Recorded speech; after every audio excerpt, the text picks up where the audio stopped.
అమ్మా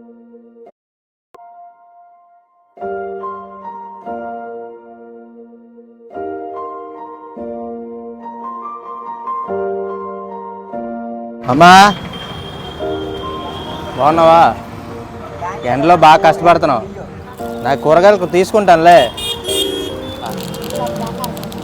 చీర తెచ్చాను నీకోసం. సరేనమ్మా. ఇదిగో అమ్మా, బాగుందా? బాగుందా? నచ్చిందా? ఇంత తీసుకో, జ్యూస్ తీసుకో. ఎంతవి?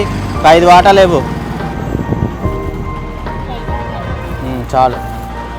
ఎండకి కష్టపడుతున్నావు కదా, ఎండకి. ఇదిగో డబ్బులు తీసుకో, ఉంచు. హ్యాపీగా ఉండాలి, నువ్వు సంతోషంగా ఉండాలి, ఆరోగ్యం బాగుండాలి. సరేనా? జాగ్రత్తగా ఉండాలి. సరేనా? బాయ్.